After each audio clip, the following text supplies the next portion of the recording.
Yes, majority. Speaker,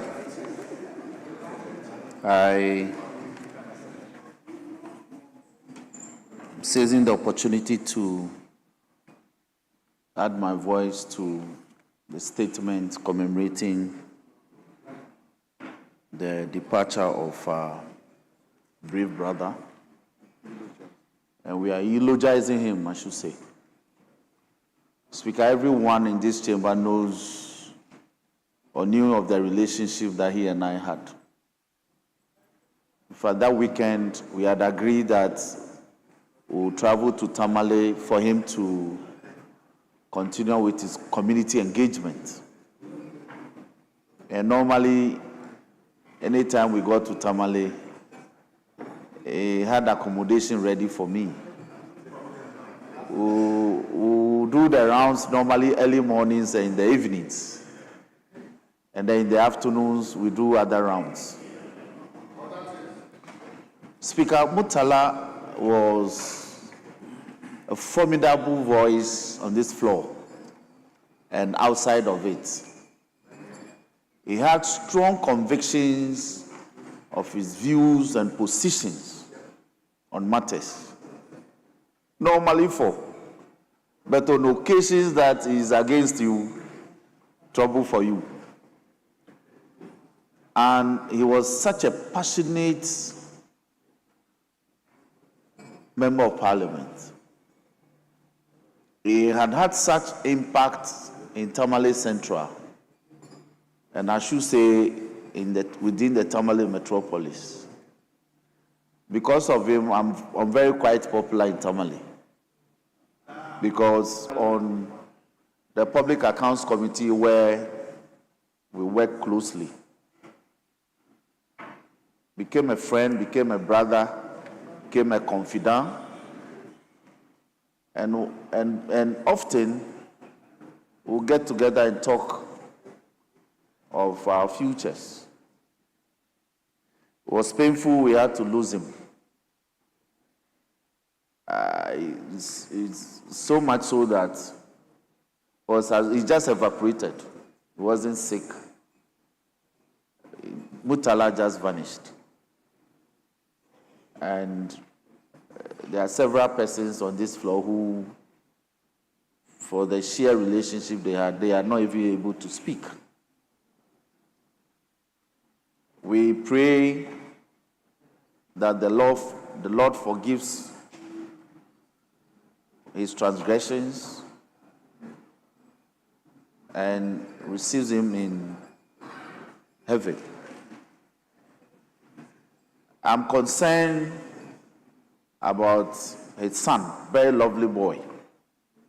And I believe that he'll grow to take after his father, character, his public appeal, and also become a very formidable national figure, whether in politics or in academia. I remember that when we lost Kumi, and a statement was brought for us to eulogize him, he had come in. He called me and said, wait. I want to add my voice. So he came and was here.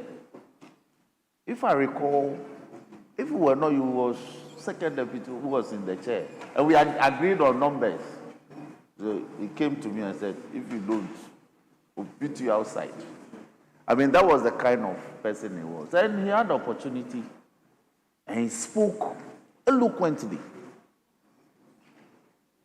and fondly about who Kumi was, even though Kumi hadn't spent too much on this floor. But he spoke passionately about his work and told us, he quoted the Quran copiously that day, that all of us, we could wake up, we could sleep and not wake up. And so, again, he spoke to us loving each other.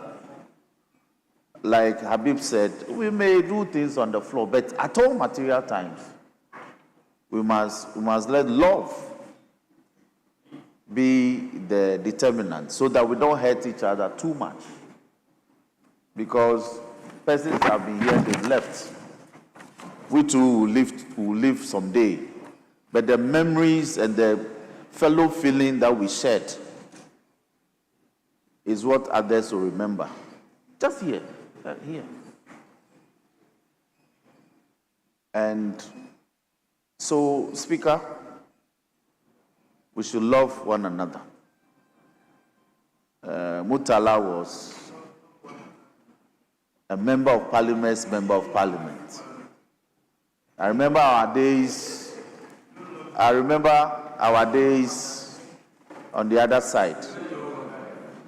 And Bandai knows I love him. He knows the things we do were on principle. So that is by the by. I remember our days on the other side when the Honorable Muntaka put us into some formidable group of 7. Occasionally will be 9. But myself, himself, Honorable Yusuf Obole, Honorable Sam George, Honorable Sohini, Honorable Edward Bauer, Honorable Ernest Nogbe, Honorable Jinapo, and the arrowhead was Honorable Azikadungu. We did things. We did things that politics permitted us to do. We became formidable on the floor. And occasionally when we had to do those things, when during consideration, Speaker, you yourself, you joined us and led the process. So he left such an indelible mark on this floor. And so we can only emulate the work, the passion, and the commitment that he demonstrated to the parliamentary work. I cannot say much. I can only wish his young family the best and urge. I'm in leadership, so I won't say urge leadership. Maybe with the support of leader, we may have to think of putting some structure together so that occasionally, leader mooted the idea. I believe we have to go back to it. Occasionally, periodically, we must reach out to his family. Very necessary, Speaker, because of the nature of his departure. If I may clarify, preparations weren't done. So it will become our duty to reach out to the family every now and then to let them know and the children know that we are here to support them anytime they need us. Speaker, with these words, I want to thank Professor Alidu for doing this. It delayed, but today we are doing it. And so I thank you for the opportunity and to urge the entire Tamale Central NDC executives. They know me very well, that they should support Professor Alidu to continue the work that the Honorable Murtala Muhammad Alaji was doing for them. Speaker, I thank you for the opportunity. Our members, thank you very much. May we observe a minute's silence. Let's be on our feet.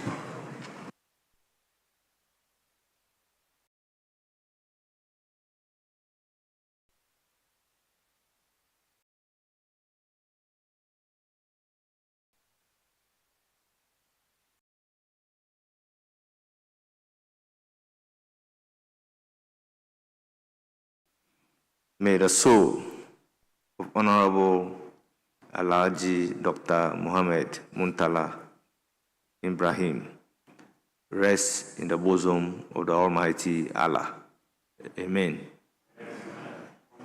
Honorable members, I'll take 3 minutes of suspension, then we'll continue with a statement in honor of Jerry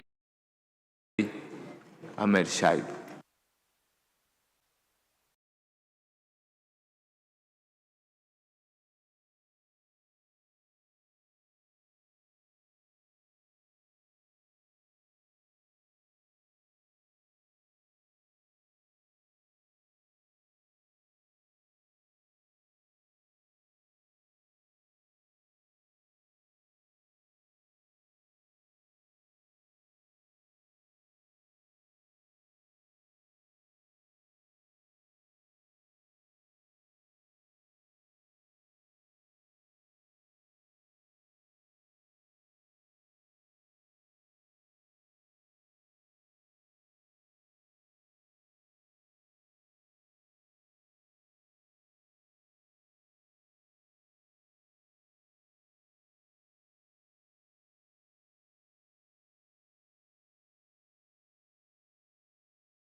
Mr. Speaker.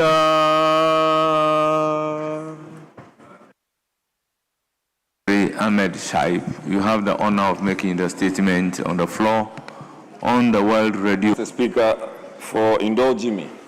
Mr. Speaker, yesterday, the 12th of February, 2026, marked another significant commemoration of World Radio Day. Mr. Speaker, a global observance proclaimed by the United Nations Educational, Scientific, and Cultural Organization and formally adopted through the UN's General Assembly resolution. Mr. Speaker, this day celebrates radio as a powerful medium that shapes public discourse, preserves cultural heritage, facilitates democratic participation, and serves as a critical instrument for information dissemination across geographical, socio-economic, and technological divides. World Radio Day recognizes radio's unique capacity to reach diverse audiences, foster community dialogues, and provide platforms for marginalized voices that may otherwise remain unheard in our national conversations. Mr. Speaker, the history of radio broadcasting in Ghana is inseparably linked to our colonial past and represents a fascinating evolution from an instrument of colonial administration to a vibrant pillar of democratic governance and cultural expression. The early years of radio in Ghana were characterized by centralized state control, with broadcasting serving primarily governmental information dissemination and nation-building objectives during the Nkrumah era. The landscape of radio broadcasting, Mr. Speaker, in Ghana has undergone dramatic transformation since the liberalization of the airwaves in the 1990s, when the National Media Commission began licensing private radio stations following the promulgation of the 1992 Constitution, which guaranteed freedom of expression and media pluralism. According to the National Communications Authority 2024 annual report, Ghana now boasts over 450 licensed radio stations across the country, comprising state-owned broadcasters, commercial stations, community radio stations, and campus-based broadcasters, representing an extraordinary proliferation that has fundamentally democratized access to information and transformed Ghana's media landscape. Mr. Speaker, the role that radio has played in strengthening Ghana's democracy cannot be overstated, and this House must acknowledge the medium's vital contribution to our political development and democratic consolidation.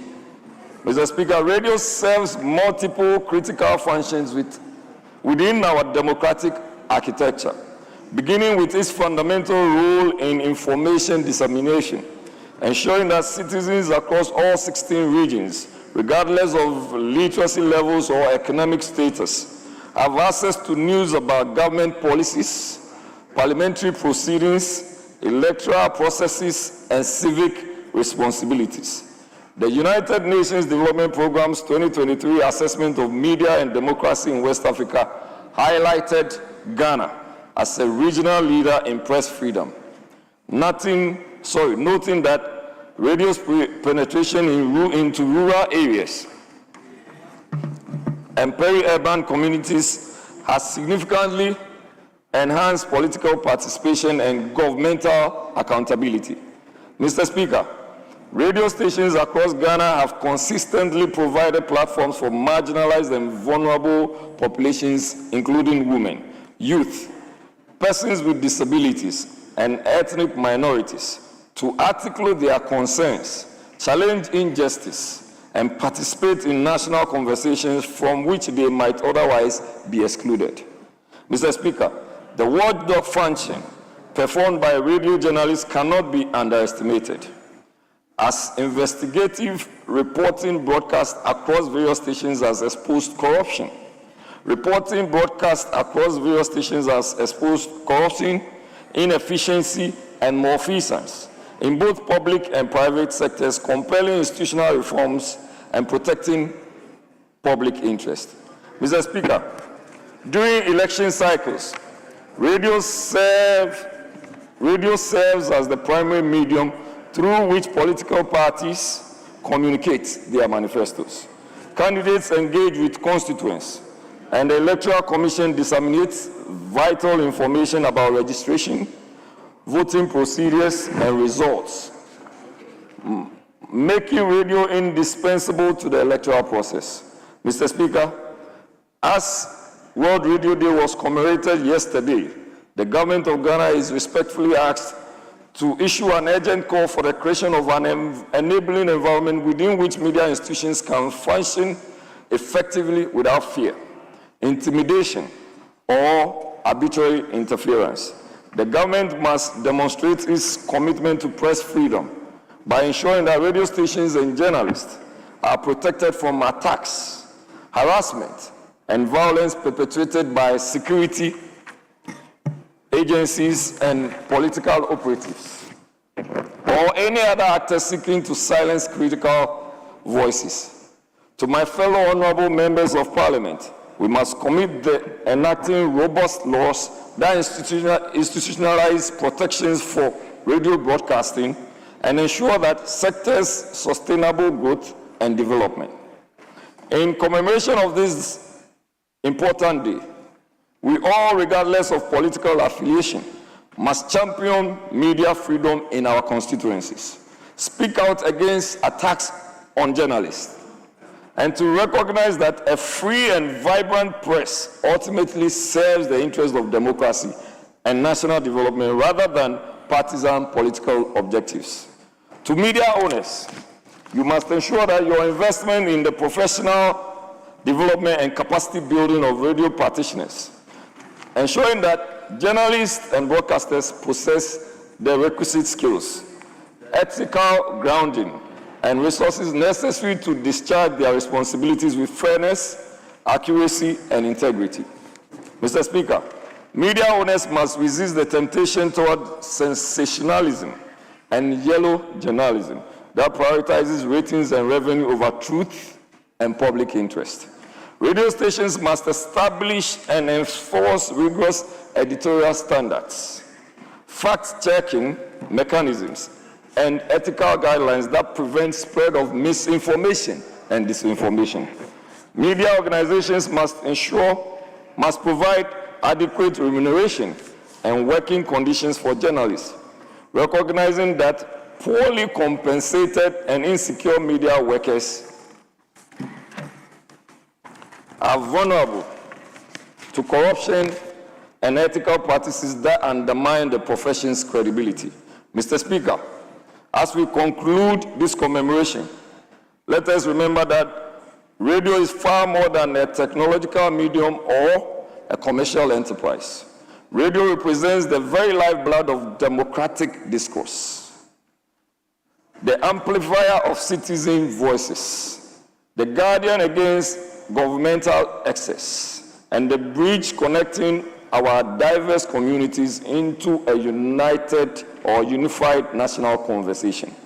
From the earliest broadcast during colonial administration to the current explosion of stations across our nation, radio has evolved into a crucial democratic infrastructure that informs, educates, entertains, and empowers our people.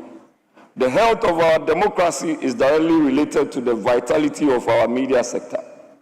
And the freedom of our radio stations to broadcast without fear or favor stands as a fundamental measure of our commitment to constitutional governance and human rights. Mr. Speaker, let me commend highly the likes of Chairman General Kwame Sefakan, OB of Asempa, Nanaya Okesi of PCF, Bolare, Bernard Avle, Kofi Kumbilson, Kojo Yankson, Samuel Atta Mensah, and all radio presenters. Thank you very much, Mr. Speaker, for this opportunity. Members, that is a statement on the World Radio Day.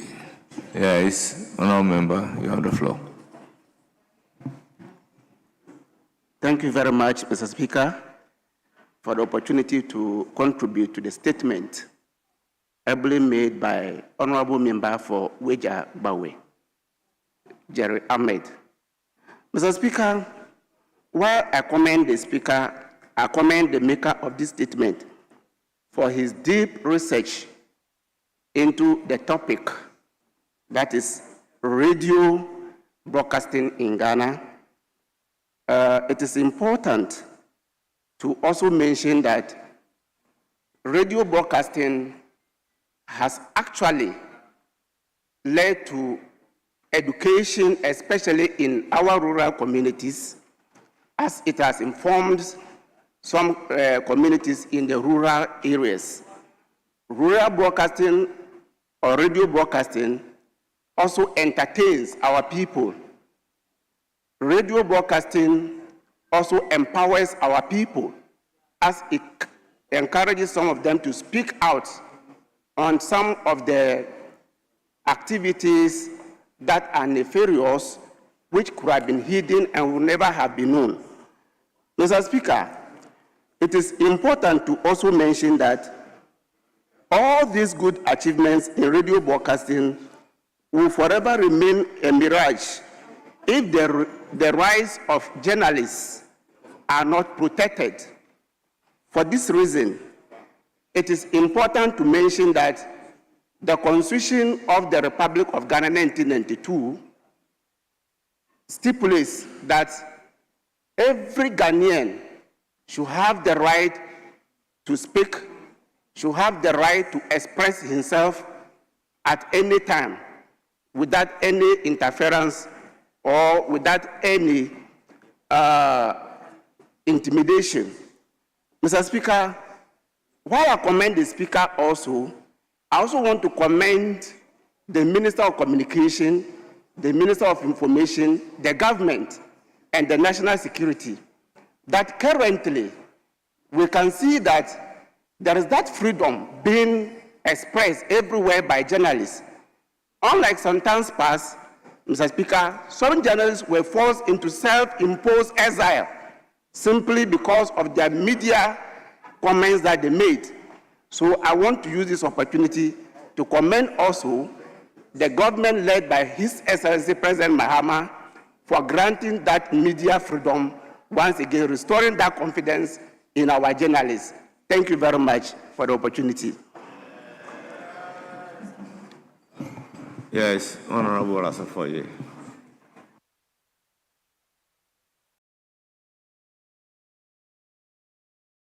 Thank you, Mr. Speaker.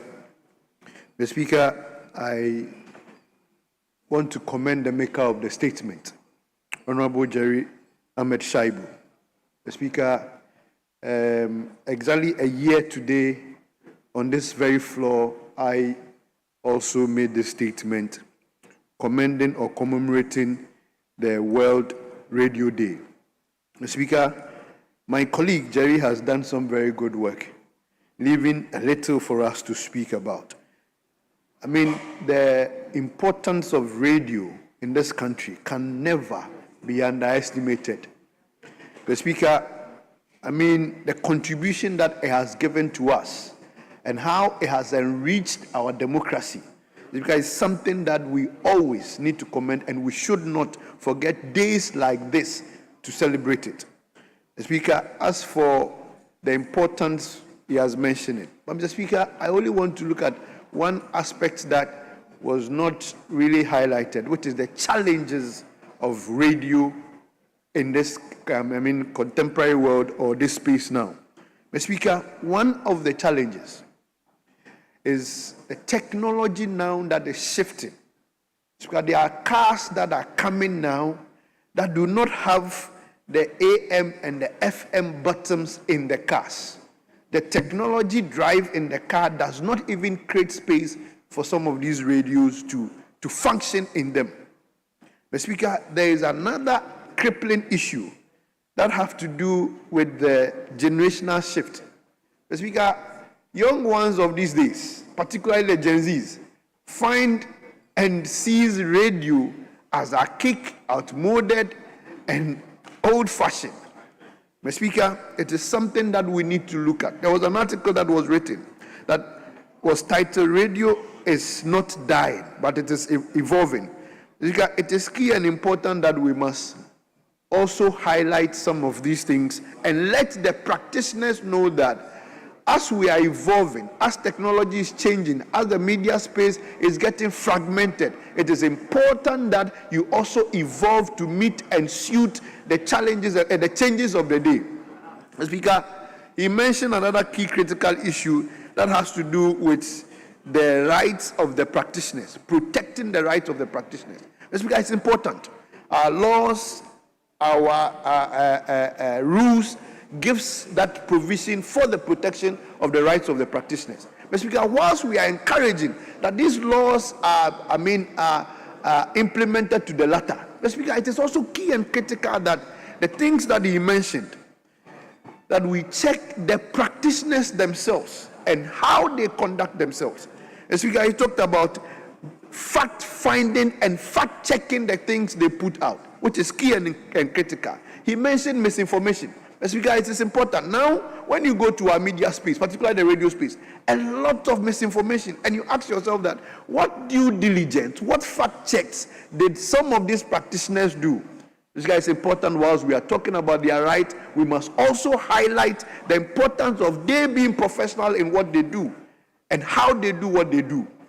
Now, I think we must also look at, as a house of law, we must look at how to test the professionalism of those who sit and practice media. How do we qualify them? On what basis do we say this one is qualified and passed to even speak on radio, to present program, or to speak about very important national issues? What are the criteria that we use to determine some of these people? We are checking the Ghana law. We are checking what do you call it? The doctors, all the professionals. We are checking them. Yes. Nurses and all that. It is important that the journalists, the practitioners of these media, must also have a certain benchmark to check them, so that we do not have people who are not qualified being on our airspace and polluting or misinforming Ghanaians about a lot of things. Mr. Speaker, I must also add my voice to the very professional journalist Jerry Ahmed Shaibu commended. Mr. Speaker, I think there are more. And by so doing, so not to mention names and leave some out, I will also commend all professional journalists in this country and tell them that we appreciate their work as we celebrate World Radio Day. There cannot be radio without they or without them, participating or practicing what in that space. So we commend them and we appreciate them. We are only urging that they help build and strengthen the democracy we are practicing. The Speaker, with these few words, I want to thank you.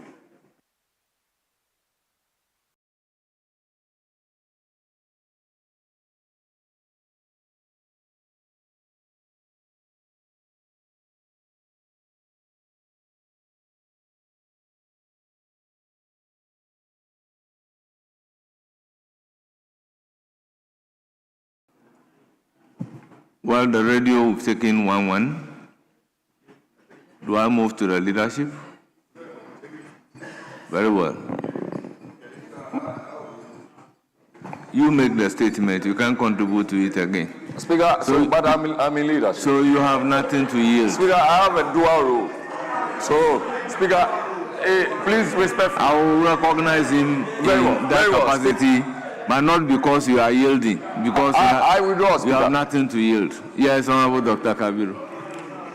Thank you very much, Mr. Speaker. Mr. Speaker, it will be amiss that such a brilliant and well-researched statement is made by the respected member for Wejagbawe without comment coming from members of the Communication Information Committee. Mr. Speaker, the foundation for that statement is grounded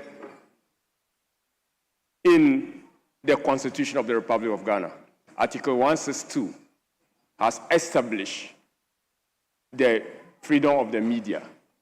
And Article 21 specifically guarantees the freedom of every person, their right to freedom of expression, which include the freedom of the media and press. Mr. Speaker, these constitutional dictates, these constitutional guarantees are for every person. And it is for good reasons why the framers of this Constitution made for us those laws. Mr. Speaker, as we celebrate World Radio Day, we need to remind ourselves that it is in furtherance of this Constitution that the criminal libel laws were removed or repealed from our statutes, and that leaders of old, people who have been in this house before us, saw the need to repeal any law that seeks to inhibit, to repeal any law that seeks to put a fetter on the freedom of expression. And the fourth aspect of the realm was to be given unfettered access to report without fear or favor. Mr. Speaker, radio is one of the foremost tools we have used to advance development in this country. Mr. Speaker, I remember as a young boy, I listened to most of what was happening in Accra through Savannah Radio in the northern region, which was a national broadcaster. Radio has become a tool for national development. Mr. Speaker, we had what we call farm radio, where rural farmers get to learn about the rudiments, practices, agricultural practices through the radio.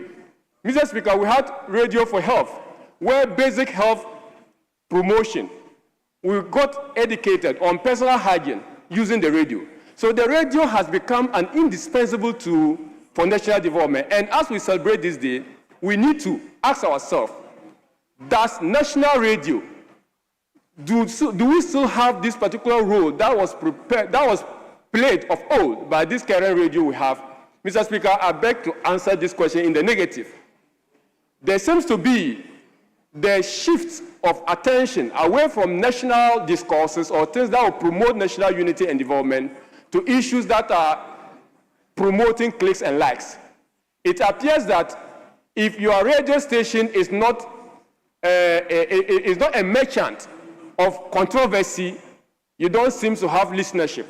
And I think that operators of radio stations would have to recalibrate, would have to relook at how they see their radio stations, how they see their platform, how they can use their platform to promote national cohesion and national development. Mr. Speaker, but as we talk about the importance of national radio or radio to national development, even the very essence of participatory democracy and inclusive governance, the radio has a cardinal role to play. And I think that we cannot overlook the importance of radio to our national development. But, Mr. Speaker, the threat of new media is a great threat to the survival of radio, and these radio stations, as we even mentioned, is a source of entertainment, education, and information for people who are located in the rural areas. For anything at all, if you have a radio box, you can listen to whatever is happening in any part of the country, especially once you have radio network within your area. But the proliferation of new media is one of the threats to traditional media, and much so for people who are in rural areas, Mr. Speaker.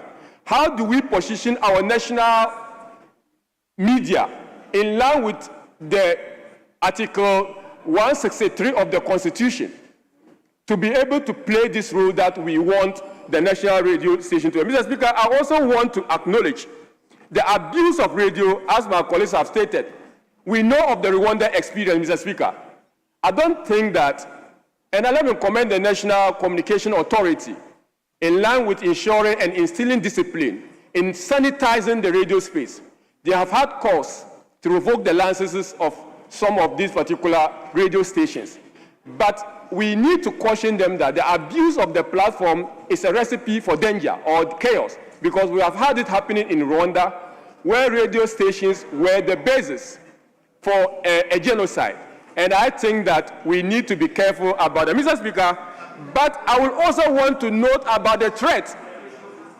I want to note about the threat, and that is where I'm going to land on, Mr. Speaker. Mr. Speaker, the threat to Article 121 of the Constitution. In this country, Mr. Speaker, the freedom of the media is endangered. And I want to note it clearly that recently, and I give the GH1 as an example, Mr. Speaker, the editorial independence of journalists is threatened in this country.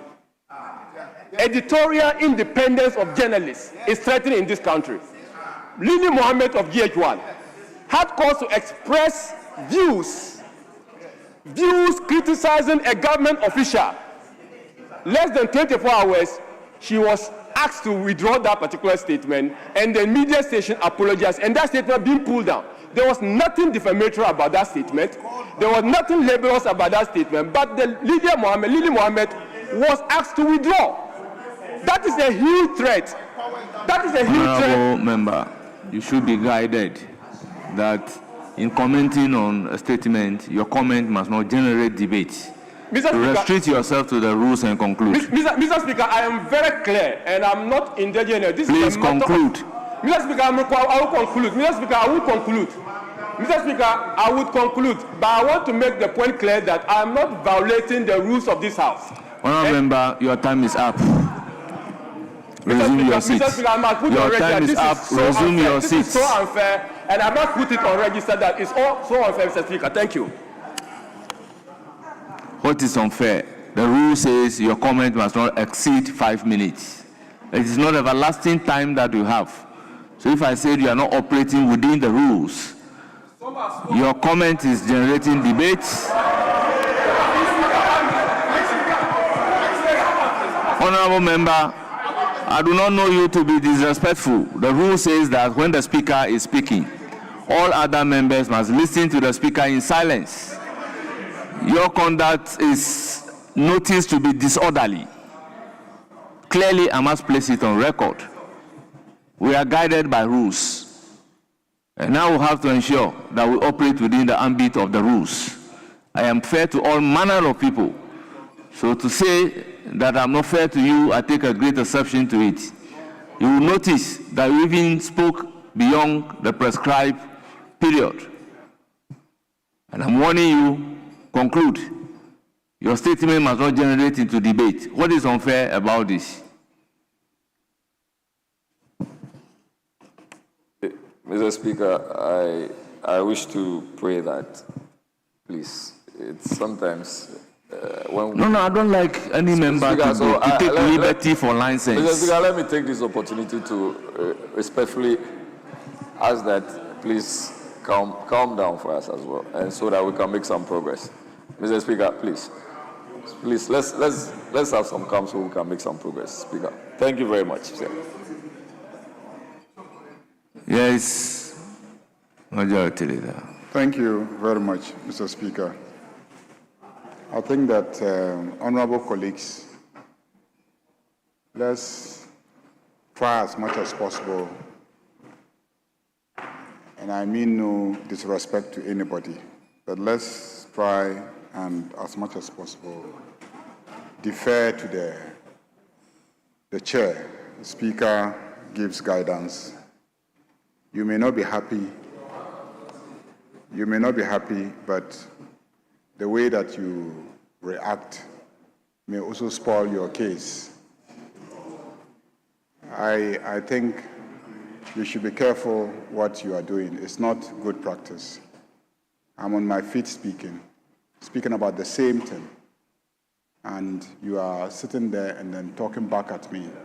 It doesn't function that way. I've been in this chamber for more than a decade, so please be careful. You don't do that. And then you don't extend it to Speaker. You may not like something, but you don't respond that way. If we all start behaving that way, this chamber will not be governable by anybody. That's why we have a Speaker. It's not all the time that we will all think that the Speaker is treating us fairly. But so be it. You know, we live with it because whatever it is, they will have to exercise control over the conversations that are taking place in the chamber. This is a very important statement, and I think the Honorable Kabiru was doing very well in his commentary. In fact, I noted so many things that I wanted to say, but I noticed that he was covering all of them. And we encourage the younger ones in the chamber to do well. I mean, sometimes I come and sit here and the whole day I say nothing. For today like this, I would have said nothing.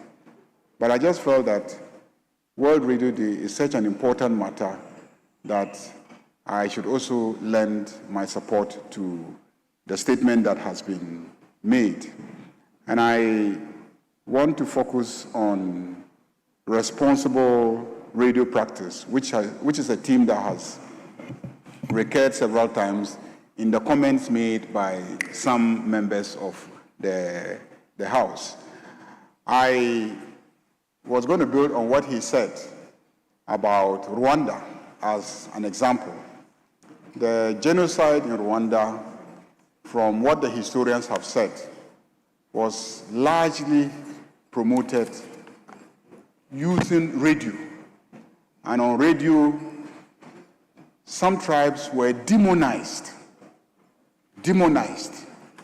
And on radio, the killing, the maiming, the humiliation of some ethnic groups was idealized. It is ideal to do that. Was legitimated. It is legitimate for you to go and kill. And that was what really enabled the genocide to occur. And so, whilst radio is a powerful tool for development, as has been emphasized in today's statement, it can be very destructive if not managed well. I mean, I come from a constituency that has experienced a lot of violence in recent times. And consistently, radio has been the platform which people have used to incite violence. In the North, sometimes you listen to radio and you see that people are deliberately inciting violence. Then, of course, the issues of freedom of expression come up. And recently also, the radio stations have been participatory in the sense that they allow phone-ins. Sometimes the hosts in their commentary, they are guided because they are professional. The problem is those who are phoning in, who are not professionals, who are not guided in the way that they speak on radio. And they are faceless. And so they can be the ones actually spewing out all the violence, promoting the violence, promoting ethnocentrism, promoting religious intolerance. And some of the hosts deliberately allow them. So they are not journalists, they have not been trained, and yet they have become regular fixtures on some radio stations. Every evening they will phone in. And when they phone in, they will say things that should never be said on radio. And when the security agencies come after the station, then there's an issue of, violation of freedom of expression. There's violation of press freedom. And yet we have a society that is characterized by its diversity. We are diverse ethnically, we are diverse religiously, and we are diverse in terms of our various social and economic, status. And these differences can easily be exploited by demagogues to cause divisions, to cause anarchy, and to bring down everything that we have invested in. And that is why we need to be heard on World Radio Day, cautioning that whilst radio is a powerful tool for building society positively, it is also a powerful weapon for destroying and raising the entire society to the ground. So I urge colleagues in our various engagements in our constituencies to try and then talk to those who own the radio stations, the hosts, about their responsibility to help us maintain the integrity of our democracy. You go around the country, and this country is blessed with a lot of literacy. I would say that a lot of the literacy that has been achieved in this country is largely a function of the radio station, even more than the classrooms. Even more than the classrooms. Our democracy is doing well largely because of the radio stations, because of the way that journalists and radio stations continue to educate the general populace. And so let's keep it that way. Let's protect radio freedom. Kabiru has already spoken a lot about the issues of financing, the issues about technology, the threat to radio as a result of the new media that is emerging, so I'll not belabor the point. but to commend the maker of the statement for such an important statement on an auspicious day like this. We missed the opportunity yesterday to make it, but better late than never. Thank you very much, Mr. Speaker. Members, thank you very much.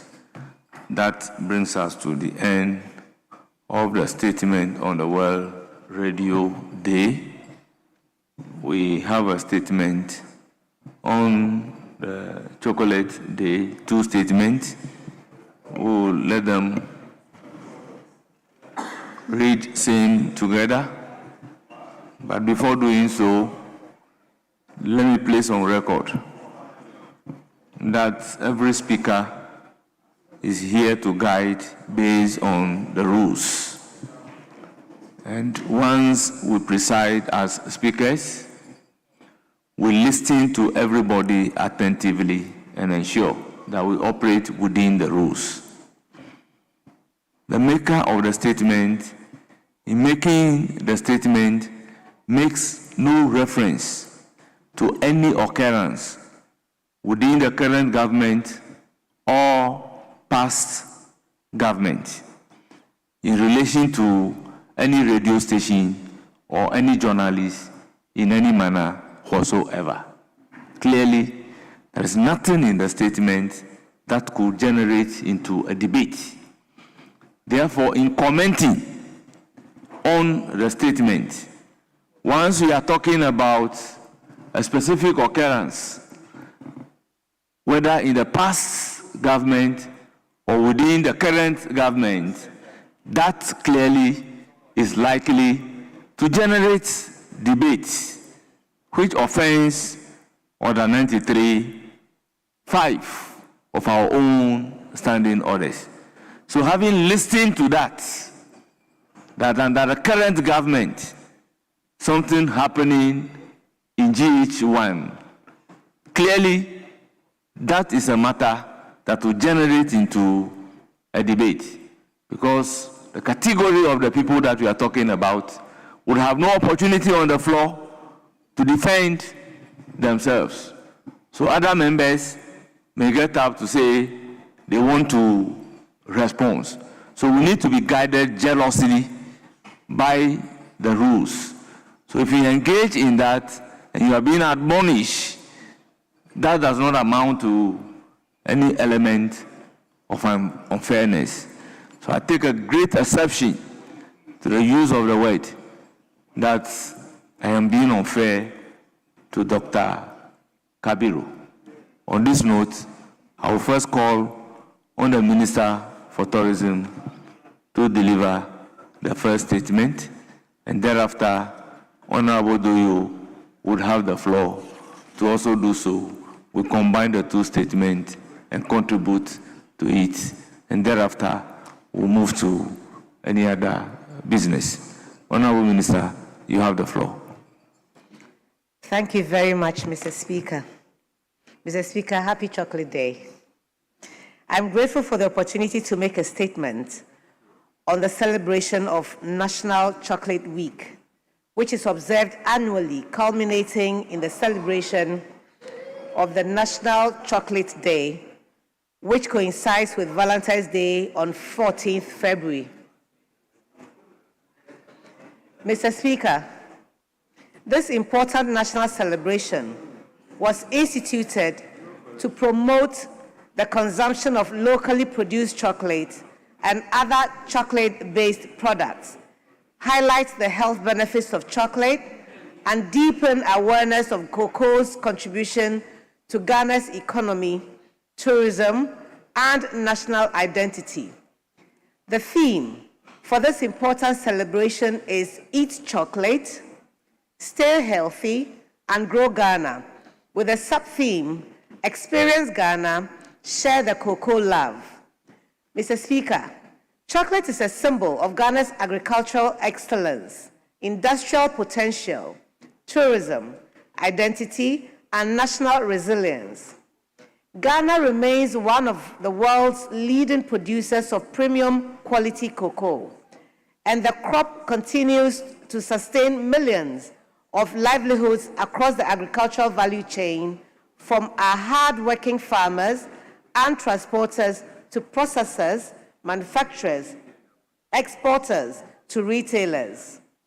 Mr. Speaker, this also forms an important part of the Black Star Experience, our flagship national tourism, culture and creative arts program, which seeks to celebrate everything African and especially everything Ghanaian. Chocolate tourism, from cocoa farms to chocolate factories and tasting experiences, represents an exciting frontier for domestic tourism growth, youth engagement, and private sector participation, and that is what we are pursuing. Mr. Speaker, beyond consumption, cocoa represents significant opportunities for industrialization, job creation, and entrepreneurship, particularly for the youth. While Ghana is globally recognized for producing high-quality cocoa beans, we must continue to expand the value addition through local processing and chocolate manufacturing. Increasing domestic cocoa processing will create jobs in food technology, packaging, branding, logistics, agribusiness, and creative marketing, among others. When Ghanaians choose locally made chocolate, fugu, shea butter, crafts, etc., we are supporting Ghanaian farmers, strengthening local manufacturing, promoting tourism experiences, creating jobs for young people, and retaining value within our national economy. Indeed, every piece of Ghana-made chocolate consumed is an investment in Ghana's future. Our challenge as a country, this is for the speaker. Please don't distort the thing. Indeed, every piece of Ghana-made chocolate consumed is an investment in Ghana's future.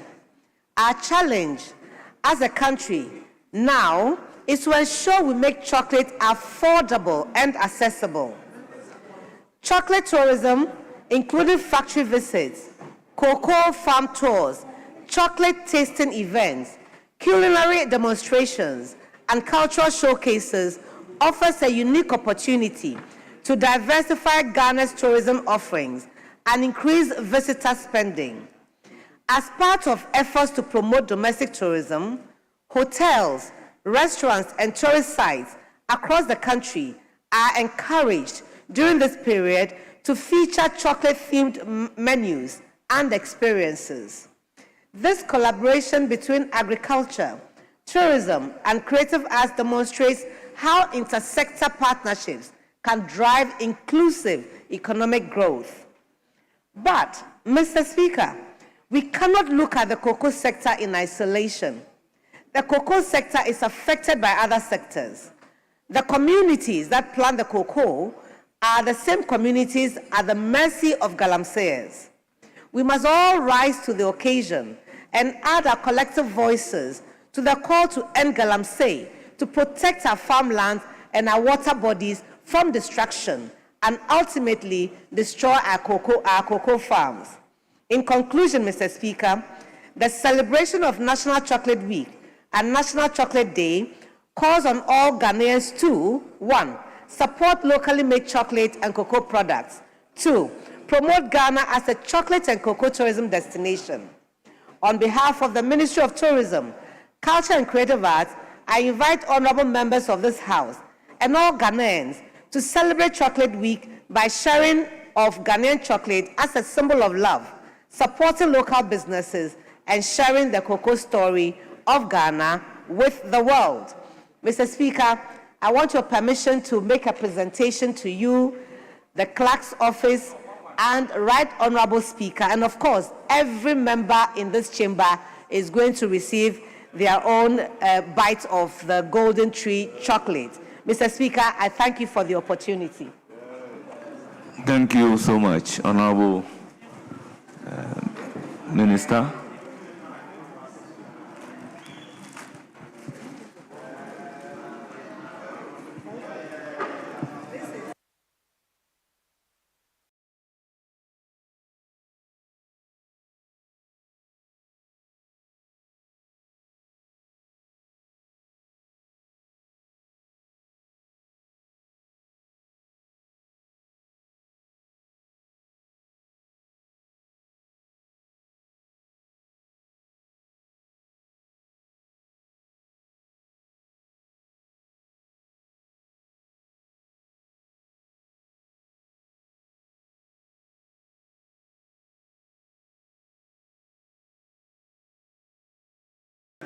Honourable members,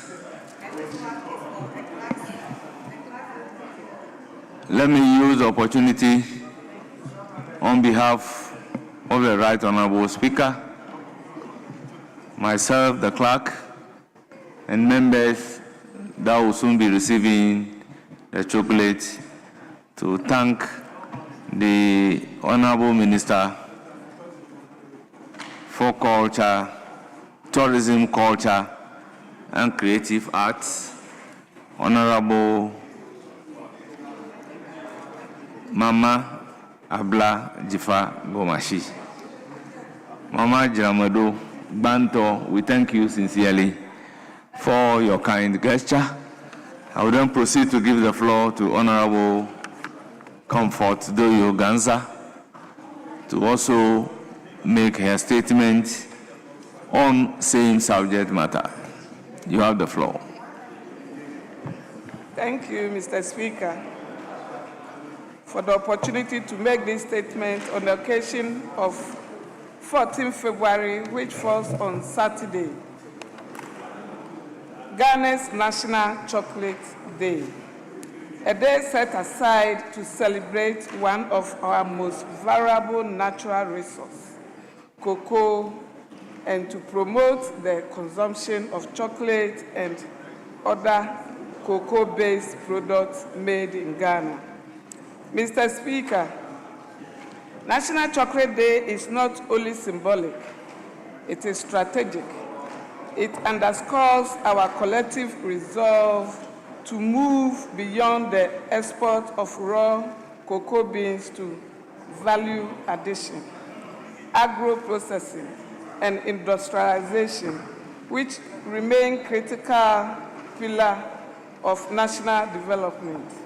In this regard, I wish to commend His Excellency President John Dramani Mahama and his government for the renewed commitment towards industrialization, particularly policies aimed at strengthening local manufacturing, supporting agro-processing industries, the implementation of the 24-hour economic policy, and positioning Ghana to drive maximum economic benefit from its cocoa sector.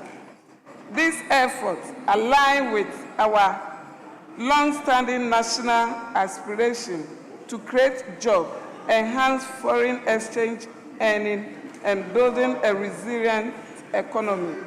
Mr. Speaker, I urge the government to continue and deepen this effort, especially by supporting cocoa processing companies, private sector particularly, and expanding markets for finished cocoa products by adding value to our cocoa beans here at home. We not only increase national revenue, but also empower Ghana workers, particularly women entrepreneurs across the value chain.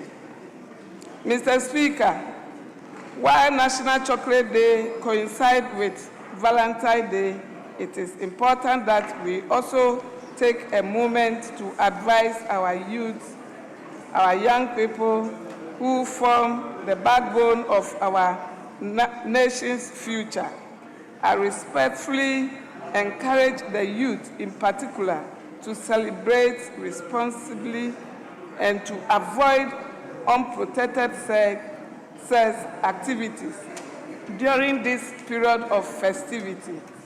Our young people must remain mindful of the fact that they are future leaders with great prospects, not only for themselves, but also for their families and for Ghana as a whole. Responsible choices today will safeguard their health, preserve their ambitions, and secure their contributions to national development tomorrow.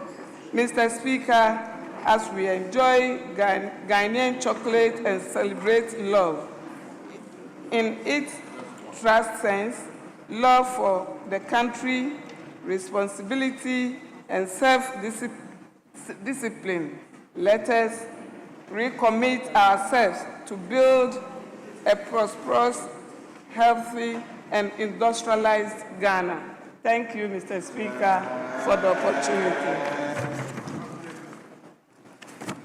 Honorable members, the two statements are ably made. They are before you. It's now time for contribution by members on the statements. Yes, honorable member, you have the floor. Thank you very much, Honorable Speaker.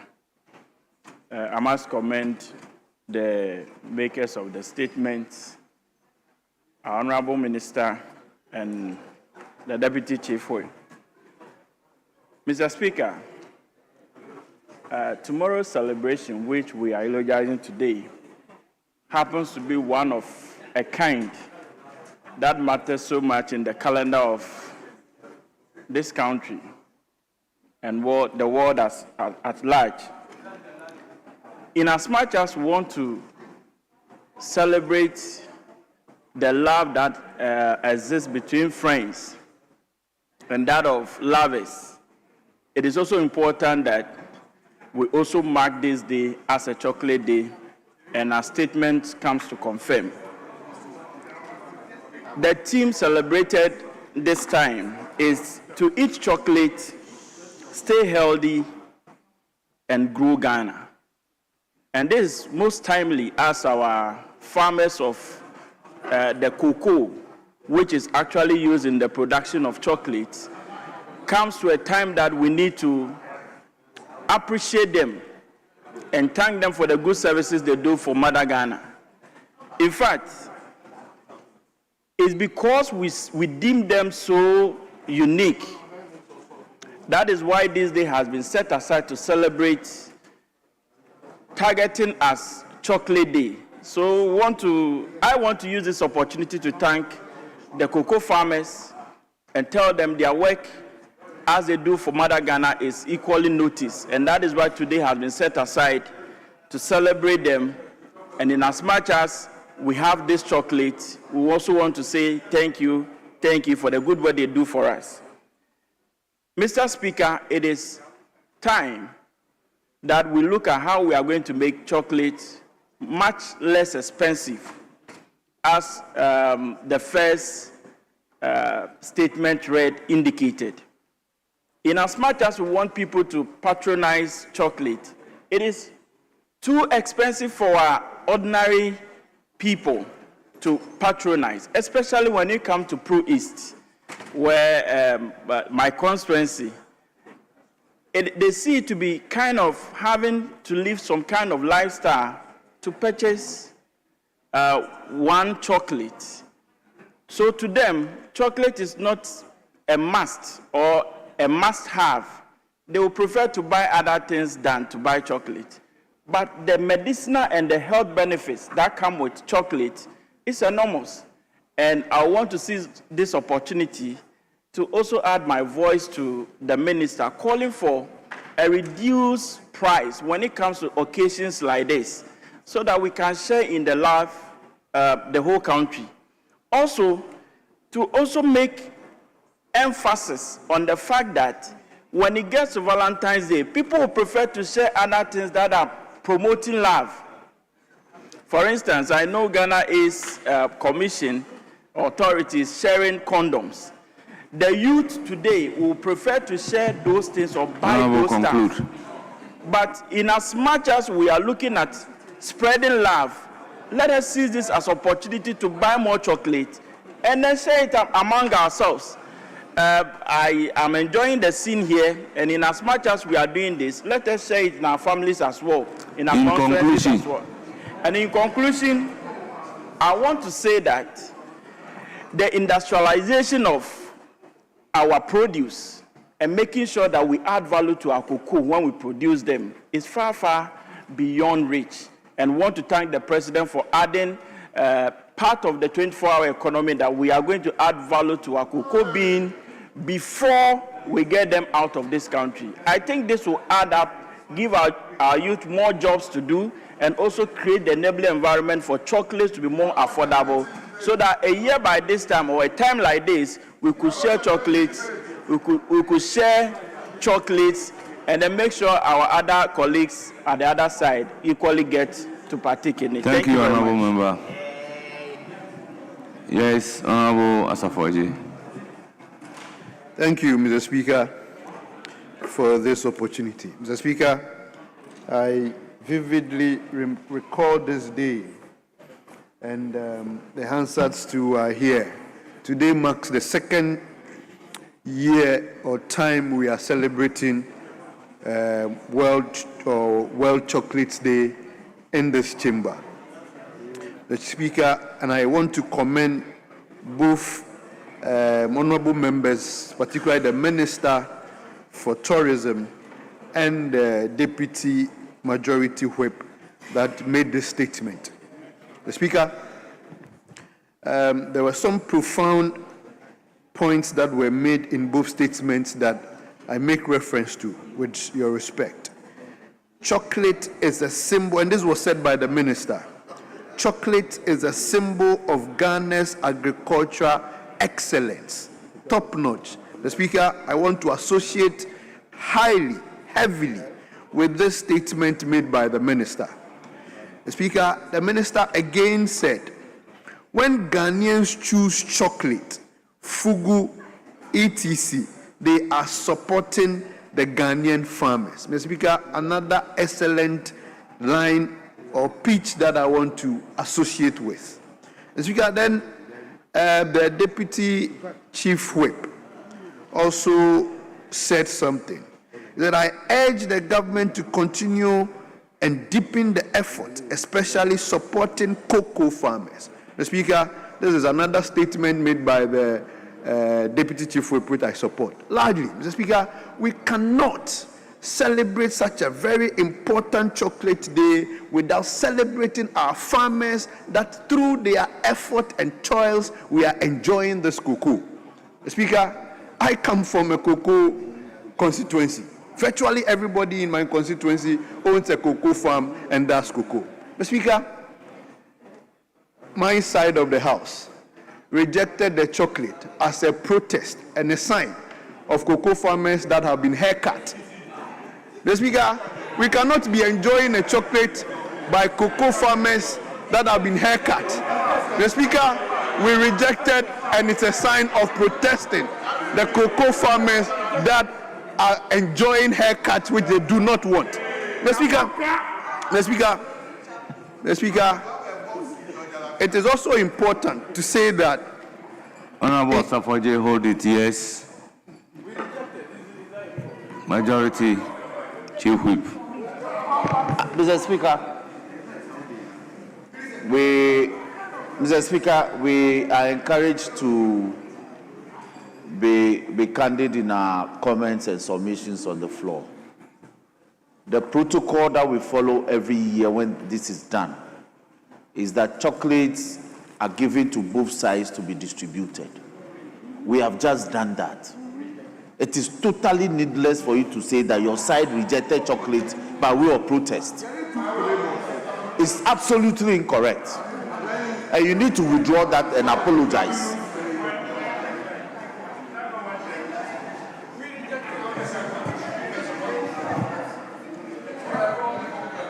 Honorable members, I indicated when statements are made, you contribute to the statement. If you also want to make a different statement, you can write the statement and bring the statement for admission. When you pass the test, then you come here and deliver it. And we should try as much as possible to avoid making comments which comments are likely to generate debates. That is why Standing Order 93 that regulates statement is very clear that in contributing or in commenting on the statement, you don't say anything that could generate into debate. The rule is there for a purpose.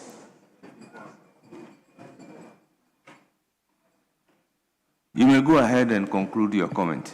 Thank you, Mr. Speaker. Mr. Speaker, respectfully,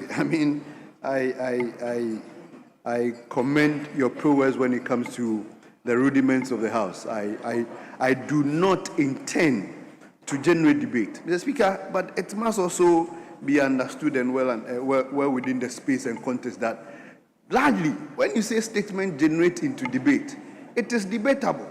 Because my brother made a statement and was referencing or inferring 24 hours. For me, it can be a debatable issue for me because I do not see how the 24-hour what he made has something to do with chocolate.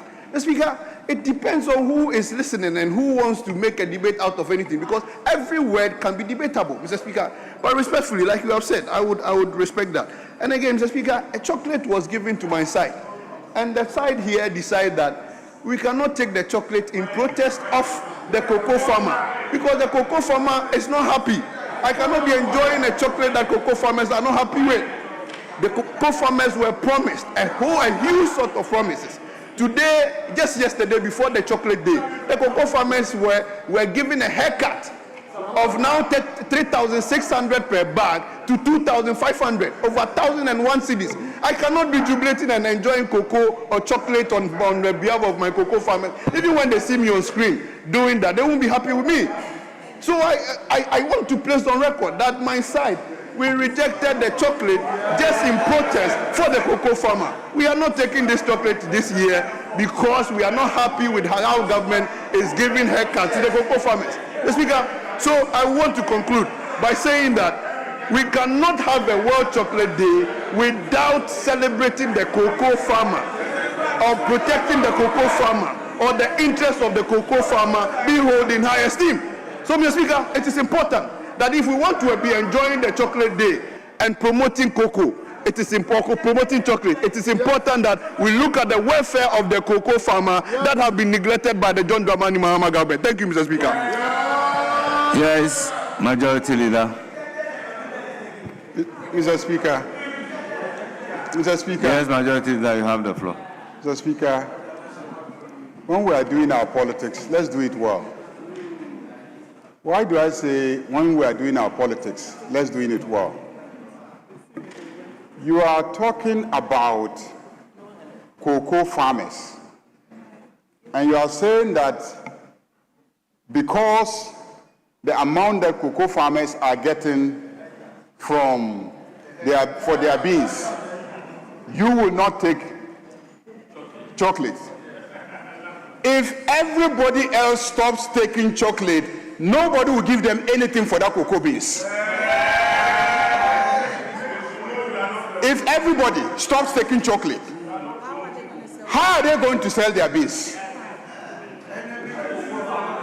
So that's why I say when you are doing your politics, do it well. When you want to do politics, do it well. It is those who want to take chocolate who will get cocoa farmers a higher price for their beans. Because the cocoa beans is for chocolate making. If we don't eat chocolate, how are they going to get the money? So you are leading a campaign. You are leading a campaign for the rejection of the taking of chocolate. And it is your campaign that will hurt the farmers. So we know you. We know you. You want to discourage Ghanaians from taking the chocolate. We are saying that let's process the chocolate, the beans locally, so that we will make chocolate locally, and we're encouraging every Ghanaian to take our chocolate so that farmers can get money. And you want to incite people not to take chocolate so that farmers will not get their money.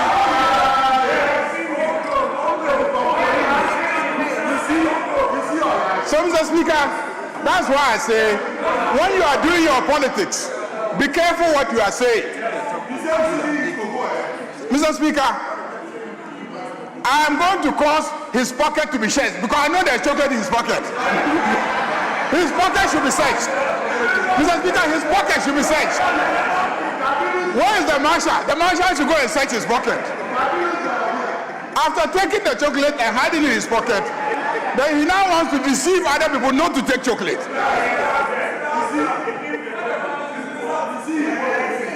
Mr. Speaker, I think others want to make contributions.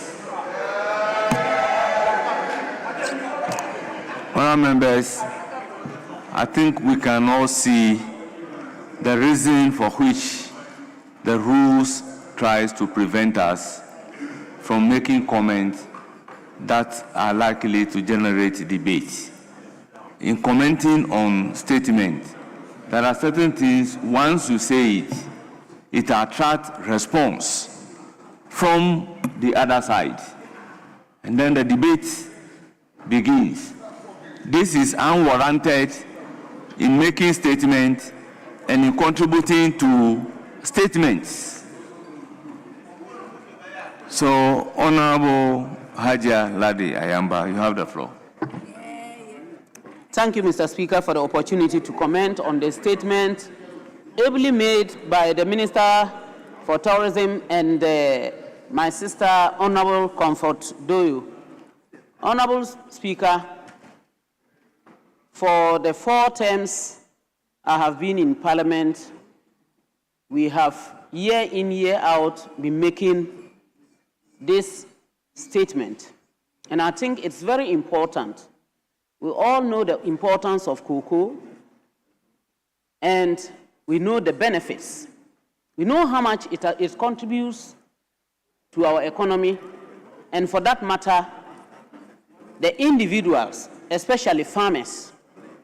Mr. Speaker, it is interesting that we all sat here today and we noticed that when the boxes of the chocolate was distributed, at a stage, chocolate was brought and some sent to our colleagues at the opposite side. And it was given directly to Jerry because we want to project the use of chocolate. And when Jerry collected it, he even demanded for more. He demanded for more. Mr. Speaker,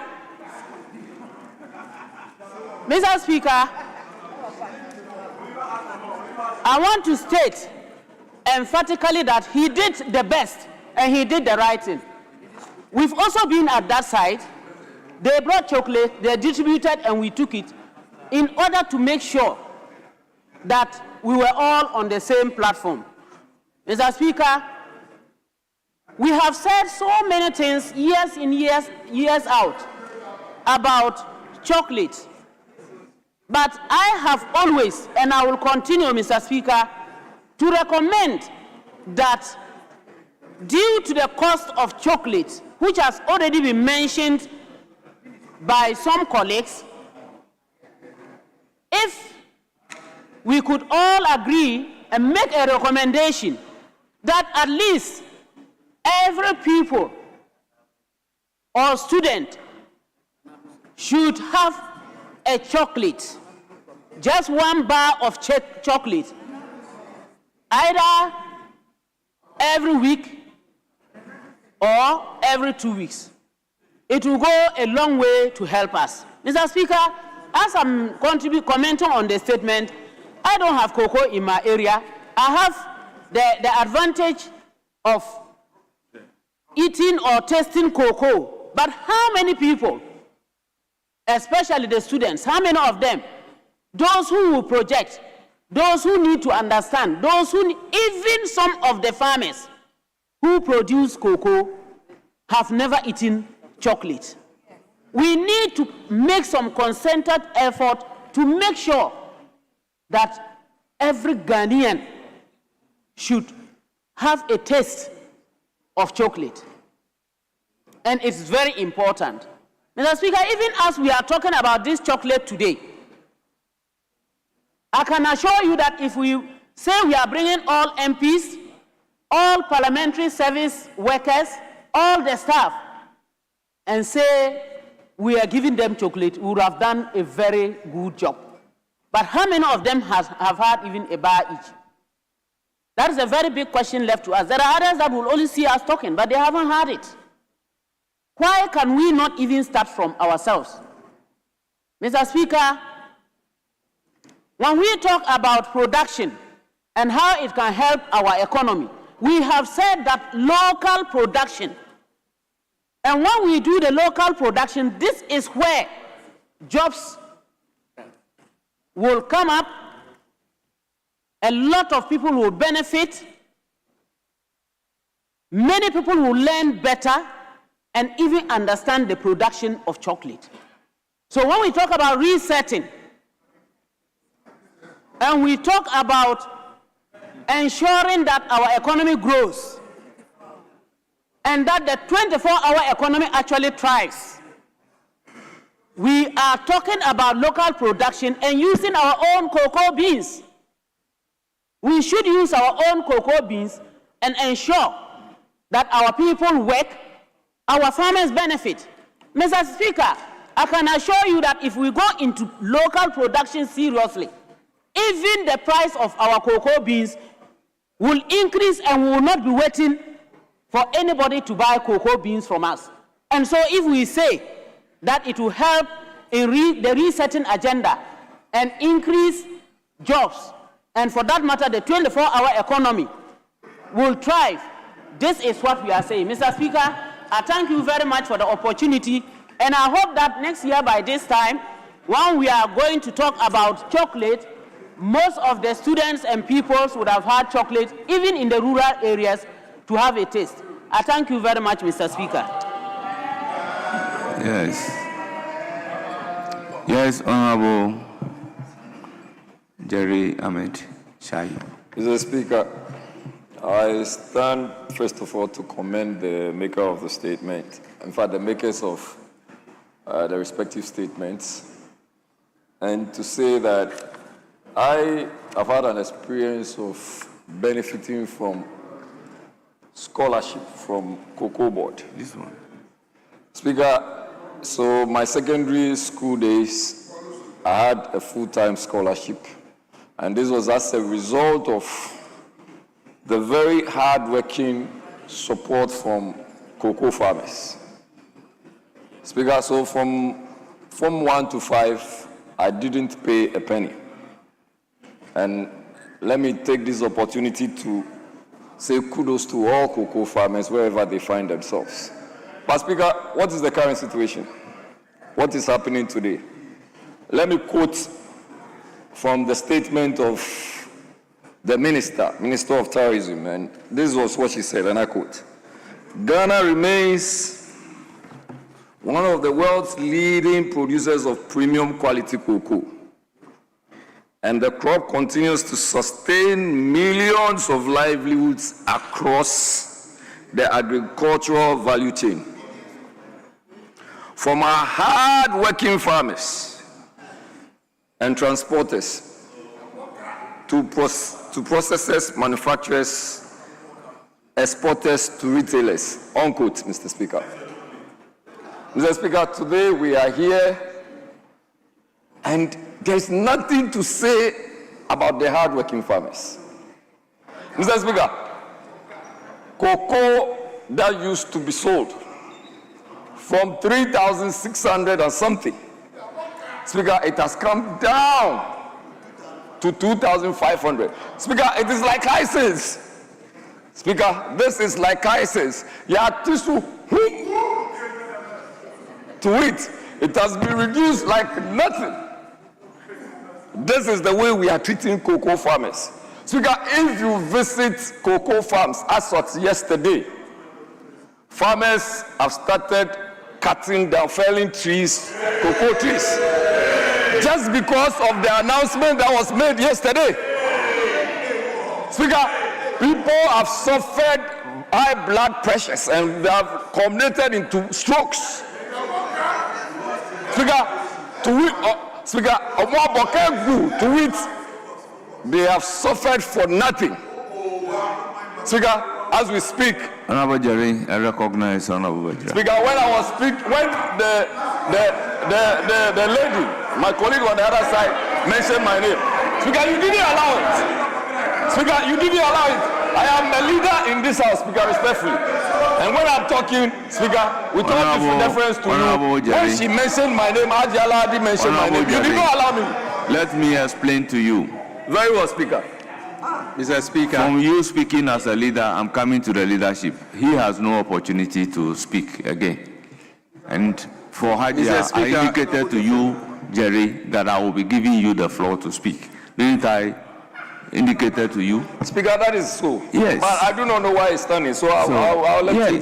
Yes, Speaker, please So proceed. don't create the impression as if I was unfair to you. Yes. Mr. Speaker, this is a House of Records.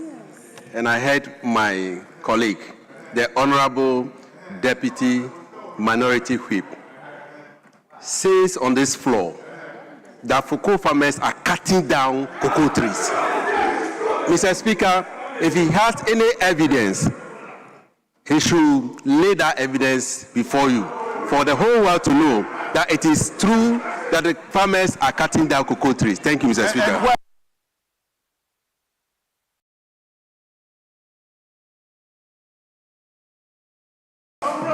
Yes, Honorable Jerry.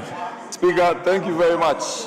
Just to also Speaker, just to make this point that when a senior in the person of Honorable Bejia stands, I expect him to come under the standing orders and not to unnecessarily interject. This standing up to interject was unnecessary and unheard of. Speaker, I was trying to make the point that as a beneficiary, and Speaker, I have evidence. This is the evidence. Come and see the trees, and you should listen to the audio behind it.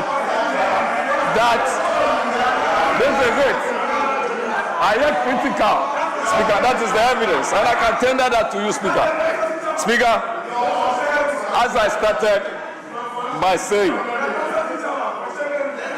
cocoa farmers have been the reason for which most of us have attained higher levels of education, and I'm one of them. I had the opportunity of benefiting from scholarship from Form 1 to Form 5. Some of us who may also be seated here may also have been beneficiaries of the same scholarship. Speaker, today, the promises which were made to cocoa farmers, Speaker, to which attention is gone, is vanished, is in the water. We do not know what is happening to them, and it is sad that we are here and we are virtually eulogizing chocolates. How do we get the beans to do or to produce the chocolate when the cocoa farmers' farm is now being turned into galamsey sites? Galamsey sites. That when the cocoa farmer is now suffering what we call serious haircuts from Pong, Tokyo Joe, now to Sakura. Speaker, and then we are here, and we are saying that chocolate should be part of Blaster experience. When the people who are supposed to benefit from the hard work, as put rightly by the minister, are now the people you have come to turn them into poor men and women. Speaker, let me conclude by saying that God should listen to the prayer of each and every cocoa farmer, to the extent that they will not suffer from any BP, to the extent that they will not suffer from any stroke, to the extent that for all their hard work, there will be re-emergence of a party that can save them, for them to have their cocoa grown and grown in a better environment, so that they can earn proper living, and that it won't be the poultry sum that they are currently receiving. Speaker, I thank you very much for this opportunity. Yes, majority leadership. Speaker, I thank you for the opportunity to comment on the statement ably made by the Honorable Minister for Tourism to commemorate the day as World Chocolate Day. Mr. Speaker, I have been in this house for about 9 years. And every year we do this. But for the first time, we have departed from the terms of the statement and gone to town. Mr. Speaker, I was here with you when the government brought a facility agreement to this house, as it were from the African Development Bank, to extend cocoa farms in this country, rehabilitate them, irrigate them, resurvey them, to treat swollen shoe disease. Speaker, the record will bear me out.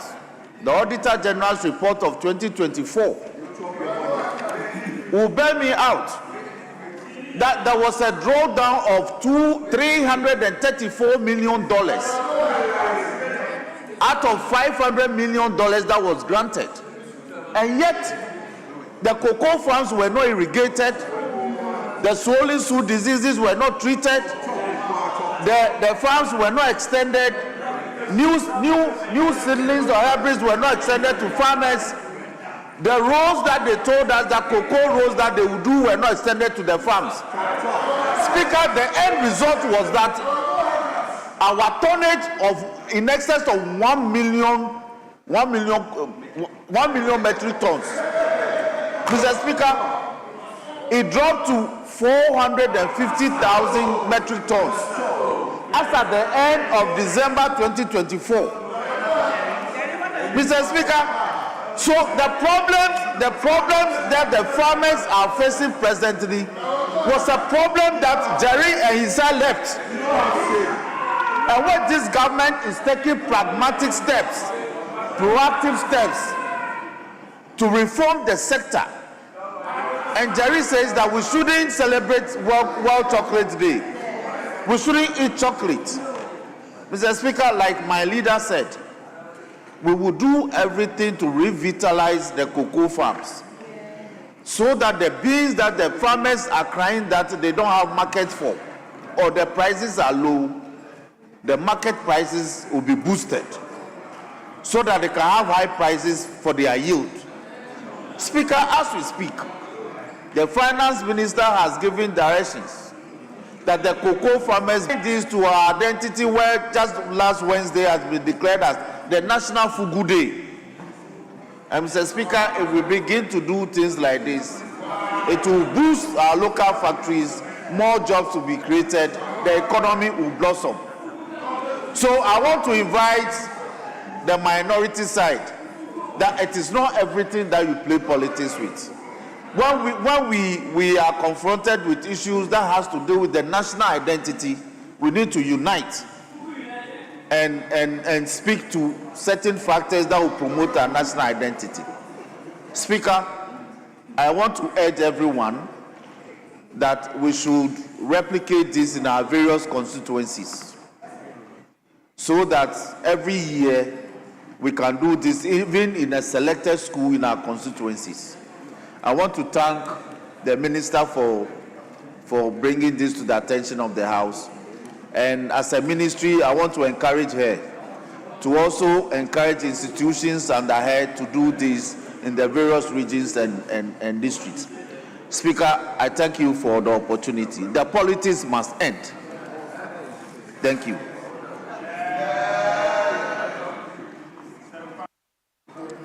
All members, statement time is ended. The honorable members, I hope we've not enjoyed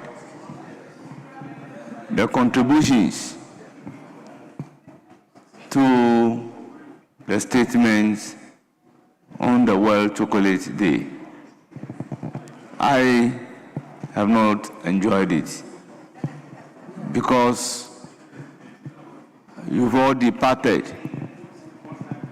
from the very reason underpinning the making of the statement, using the opportunity wrongly to engage in politicking and debating.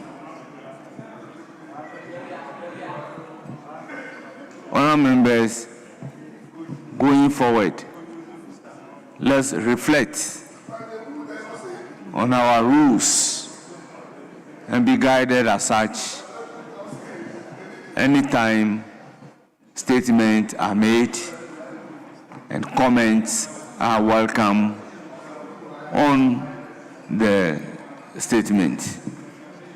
Having ended the statement time, Majority Leader, is there any indication? Speaker, may we pray that we take item number 1 on addendum 2, order paper addendum 2. Speaker. Our members, the application is to take the item numbered 1 on order paper addendum 2. Yes. Speaker, we are not opposed. Very well. Honourable members, at commencement of public business presentation of papers, item numbered 1 on order paper addendum 2. Chairman of the committee.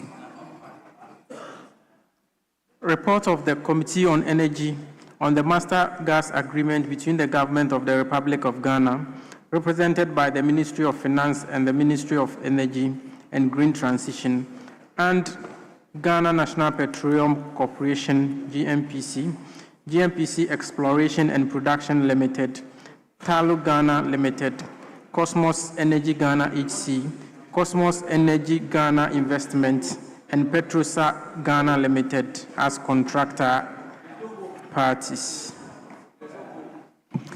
Honourable members, the item has been duly presented and it is for distribution to honourable members. Yes. Speaker, a sense of the House is that we bring the curtains down on today's business. Speaker, by my reckoning, we haven't done 5 hours, and therefore I move that in the absence of any further business, the House be adjourned to Tuesday 2 p.m. Tuesday 2 p.m. Mr. Speaker. Yes, motion move for adjournment. Any seconder? Yes, Speaker, I second the motion. And we will not have any addendum. All members, motion move and seconded. It is for the consideration of the House.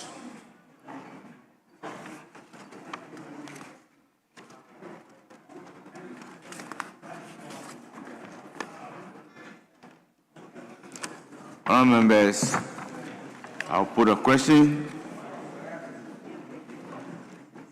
The question is, as many as are in favor of the motion, say aye. Those against, say no. Honourable members, the ayes have it.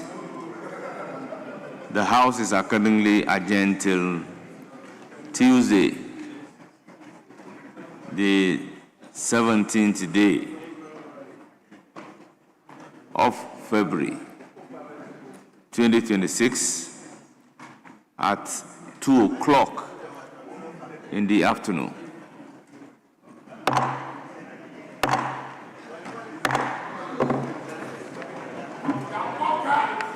Yetro.